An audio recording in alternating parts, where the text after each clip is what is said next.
ಮೊದಲು ಬಾಣಲೆಗೆ ಎಣ್ಣೆಯನ್ನು ಹಾಕಿ ಕಾಯಿಸಬೇಕು.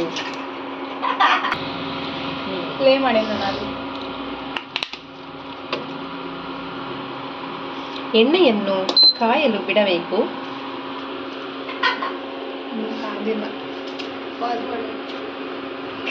ನೆಕ್ಸ್ಟ್ ಎಣ್ಣೆ ಕಾದ ನಂತರ ಅದಕ್ಕೆ ಸ್ವಲ್ಪ ಸಾಸಿವೆ,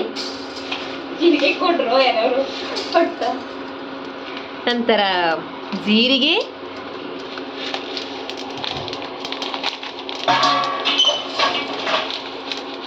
ಹಾಕಬೇಕು. ಉದ್ದಿನ ಬೇಳೆ ಖಾಲಿಯಾದಲ್ಲಿ ಕಡಲೆ ಬೇಳೆಯನ್ನು ಇಷ್ಟಪಟ್ಟವರು ಉಪಯೋಗಿಸತಕ್ಕದ್ದು.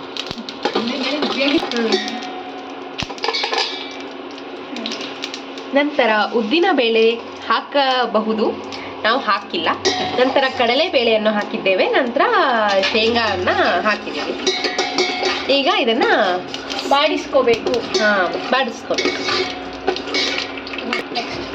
ಇದು ಒಗ್ಗರಣೆ ಅಲ್ಲಿ ಸಾಸಿವೆ ಚಟಪಟ ಅಂತ ಅಂದಮೇಲೆ ಅಂದಿದೆ ಇದು.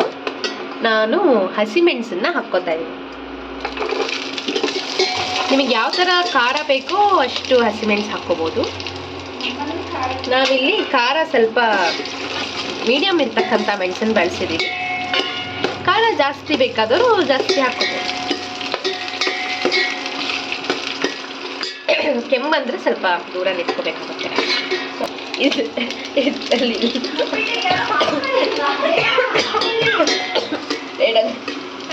ಅದು ಬೇಡವಂತೆ ಬರುತ್ತೆ. ವಿಡಿಯೋ ಮಾಡ್ಬಿಟ್ಟಿದ್ಯಾ?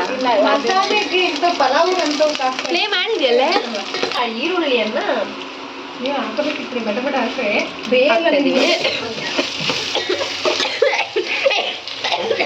ಈರುಳ್ಳಿಯನ್ನ ಹಾಕಿಕೊಂಡು ಚೆನ್ನಾಗಿ ಹುರ್ಕೋಬೇಕು. ಅದು ಹಸಿ ಸ್ಮೆಲ್ ಹೋಗೋ ತನಕ ನಾವು ಬಾಡಿಸ್ಕೋಬೇಕು.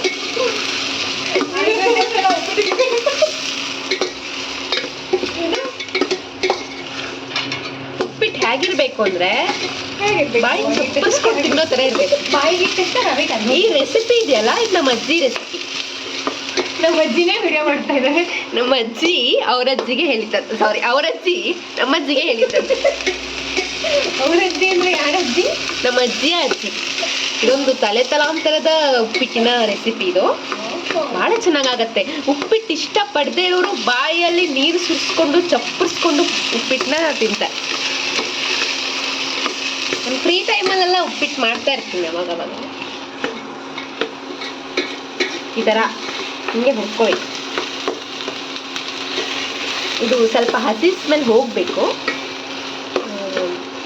ನೋಡಿ. ಈ ಥರ ಬಣ್ಣ ಸ್ವಲ್ಪ ಚೇಂಜ್ ಆಗುತ್ತೆ, ನಿಮ್ಗೆ ಗೊತ್ತಾಗಲ್ಲ ಹಸಿ ಸ್ಮೆಲ್ ಅಂದರೆ. ಬಣ್ಣ ಸ್ವಲ್ಪ ಚೇಂಜ್ ಆದಮೇಲೆ ನಾನು ಆಲೂಗಡ್ಡೆಯನ್ನು ಹಾಕ್ಕೊತಾ ಇದ್ದೀನಿ. ನೀವು ಬೇಕಾದ್ರೆ ಬೇರೆ ಯಾವ್ದಾದ್ರು ಬೇಕಂದರೆ ಹಾಕ್ಕೋಬೋದು. ನಾವು ಹಾಕ್ತೀವಿ ಬೇರೆದನ್ನು. ಈಗ ಆಲೂಗಡ್ಡೆಯನ್ನು ಸ್ವಲ್ಪ ಹಿಂಗೆ ಲೈಟಾಗಿ ಹುರಿದ ಮೇಲೆ ನಾವು ಕ್ಯಾರೆಟನ್ನು ಹಾಕ್ಕೋತಿದ್ದೀವಿ. ನಾನು ಇಷ್ಟು ಕ್ವಾಂಟಿಟಿ ತೊಗೊಂಡಿದ್ದೀನಿ, ನೀವು ಬೇಕಾದ್ರೆ ಜಾಸ್ತಿ ತೊಗೋಬೋದು. ಕ್ಯಾರೆಟು ತುಂಬ ಚೆನ್ನಾಗಿರುತ್ತೆ, ಆರೋಗ್ಯಕ್ಕೆ ಒಳ್ಳೆಯದು.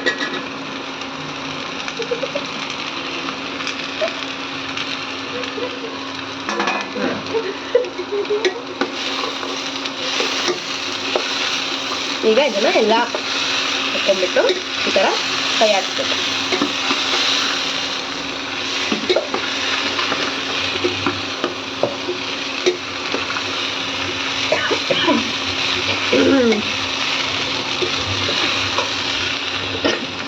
ಈಗ ಪೀಸ್ನ ತಗೊಂಡಿದ್ದೀವಿ.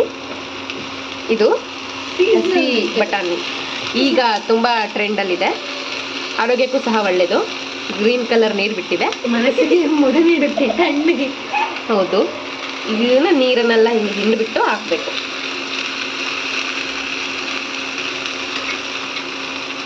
ನೋಡಿ ಎಷ್ಟು ಹಸಿರು ಬಣ್ಣ ಅಂತ. ಹೆಲ್ದಿ ಇದು, ಯಾವುದೇ ಬಣ್ಣ ಹಾಕದೇ ಇರೋದು.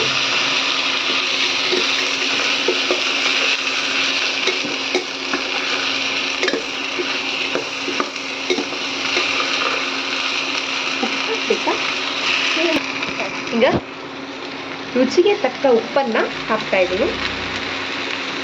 ಎಷ್ಟು ತರಕಾರಿ ಹಾಕಿದಿರೋ ಅದಕ್ಕೆ ಉಪ್ಪು ಒಂದು ಅಂದಾಜಲ್ಲಿ ಹಾಕ್ಕೊಳ್ಳಿ. ಕಡಿಮೆ ಆದರೆ ಹಾಕ್ಕೋಬೋದು. ಆಮೇಲೆ ಸ್ವಲ್ಪ ಸಕ್ಕರೆ, ಸ್ವಲ್ಪ ಜಸ್ಟ್ ಟೇಸ್ಟ್ನೆಲ್ಲ ಬ್ಯಾಲೆನ್ಸ್ ಮಾಡೋದಕ್ಕೆ ಹೆಲ್ಪ್ ಆಗುತ್ತೆ.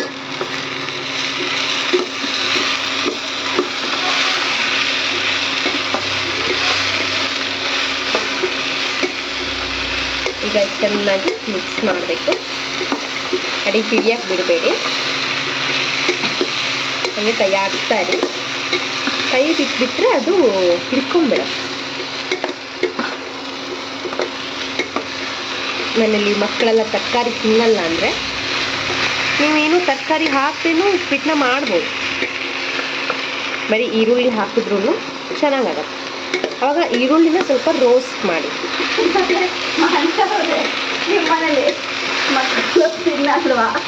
ನಮ್ಮ ಮನೇಲಿ ಇಲ್ಲ, ಎಲ್ಲರೂ ತಿಂತಾರೆ.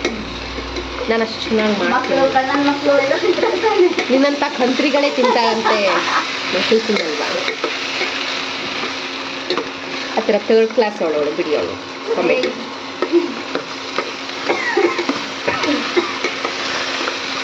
ಈ ಥರ ಎಲ್ಲರೂ ಕೆಮ್ತಾ ಇದ್ದಾರೆ ಅಂದರೆ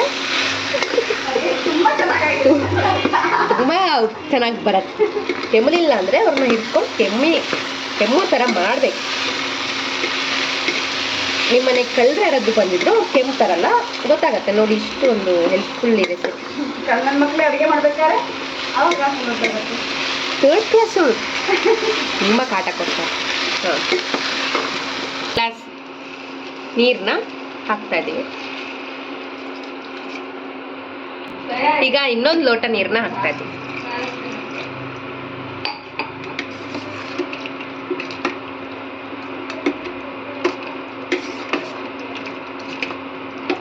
ಇದನ್ನ ಬೇಯಬೇಕು. ಇದು ಅಲ್ಲಿವರೆಗೂ ಸ್ವಲ್ಪ ಹೊತ್ತು ಬಿಡಬೇಕು. ಈಗ ನೀರು ಸ್ವಲ್ಪ ಕುದಿಯಕ್ಕೆ ಶುರು ಆಗಿದೆ. ನಾನಿವಾಗ ರವೆ ಹಾಕ್ಕೋತಾ ಇದ್ದೀನಿ. ನೀವು ರವೆನ ಹುರ್ಕೊಂಡಾರು ಹಾಕ್ಬೋದು ಅಥವಾ ಹಾಗೇನಾರು ಹಾಕ್ಕೋಬೋದು. ಇದು ರೋಸ್ಟೆಡ್ ರವೆ. ಇದು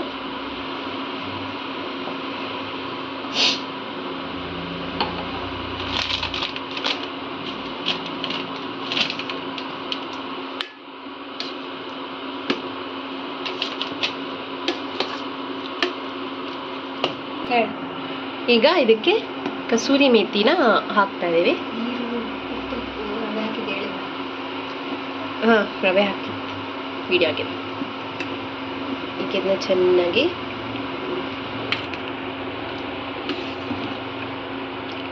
ಬ್ರೋ, ಇದು ಟರ್ಮರಿಕ್ಕು ಈಗಲೇ ಹಾಕ್ಲಾ? ಅರಿಶಿನ ಹಾಕ್ತಾ ಇದ್ದೀನಿ. ಇದಿಷ್ಟ ಇದ್ದವ್ರು ಹಾಕ್ಕೋಬೋದು, ಬೇಡ ಅಂದರೆ ಸ್ಕಿಪ್ ಮಾಡ್ಬೋದು. ಇದು ನೋಡಿ, ಈ ಥರ ಎಲ್ಲ ಮಾಡಿದ್ರೆ ನೀವು ಉಪ್ಪಿಟ್ಟು ನೀರು ಹಿಂಗೆ ಸುರಿದ್ರ ಅದಕ್ಕೆ ಆಗತ್ತೆ. ಲಾಸ್ಟ್ ಟೈಮ್ ಒಬ್ಬಳೆ ಮಾಡಿತ್ತಲ್ವಾ? ನೆಕ್ಸ್ಟ್ ಟೈಮ್ ಕಂಟಿನ್ಯೂಸ್ಲಿ ಟ್ರೈ ಮಾಡಿ. ಅವಾಗ ಹೆಂಗಾಗುತ್ತೆ ನೋಡೋಣ. ಸುಮ್ಮನೆ ಸುರಿದಿದ್ದೀರ ನೀವು. ಇದನ್ನ ಕಂಟಿನ್ಯೂಸ್ ಆಗಿ ಸ್ಟಿರ್ ಮಾಡ್ಕೋತಾ ಇರಬೇಕು, ಇಲ್ಲಾಂದ್ರೆ ಅದು ತಳ ಹಿಡ್ಕೊಂಡ್ಬಿಡತ್ತೆ. ಚೆನ್ನಾಗಿ ಈ ಥರ ಸ್ಟಿರ್ ಮಾಡ್ಕೊಳ್ಳಿ. ಒಂದು ಸ್ವಲ್ಪ ಎಣ್ಣೆ ಹಾಕಿ ಕರುತ್ತೆ.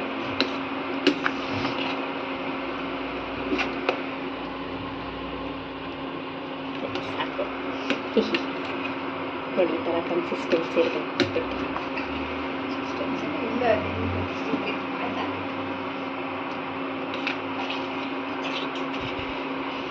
ನೀನು ಇರಲೇ ಇಲ್ಲ, ಬರ್ಬೇಕಿತ್ತು ಕರೆಕ್ಟ್ ಟೈಮಿಗೆ. ಗೊತ್ತಿತ್ತು ಇಬ್ರು ಇದ್ರೆ ಈ ಕಡೆಯಿಂದ ಸ್ಪೆಷಲ್ ಆಗ್ತಿಲ್ಲ, ಈ ಕಡೆಯಿಂದ ಸ್ಪೆಷಲ್ ಆಗ್ತಿಲ್ಲ, ಮಾಡ್ತೀರಾ ಇಬ್ರು ಶೆಫ್ಗಳು ಅಂದ್ಕೊಂಡು ಹೋದೆ. ಅಷ್ಟು ನಾವೆಲ್ಲ ಗೊತ್ತಿದ್ದೀರಾ.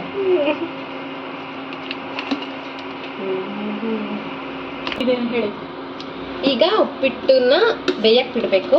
ಹಾಗಾಗಿ ನಾವು ಲೋ ಫ್ಲೇಮಲ್ಲಿ ಇದನ್ನ ಸ್ವಲ್ಪ ಹೊತ್ತು ಬಿಡೋಣ ಬೇಯಕ್ಕೆ. ಉಪ್ಪಿಟ್ಟಿನ ಈ ವಿಧಾನ ನಿಮಗೆ ಇಷ್ಟ ಆಗುತ್ತೆ, ಯಾಕಂದರೆ ತುಂಬ ಈಸಿ ಮತ್ತು ಹೆಲ್ದಿ ವಿಧಾನ ಇದು. ಇದನ್ನು ನೀವು ಮಾಡಿ ನಿಮ್ಮ ಮನೆಯವರಿಗೂ ಮಾಡಿ ತಿನ್ನಿಸಿ. ಖುಷಿಯಾಗಿರಿ, ಹೆಲ್ದಿಯಾಗಿರಿ. ಹೊಸ ವರ್ಷದ ಶುಭಾಶಯಗಳು.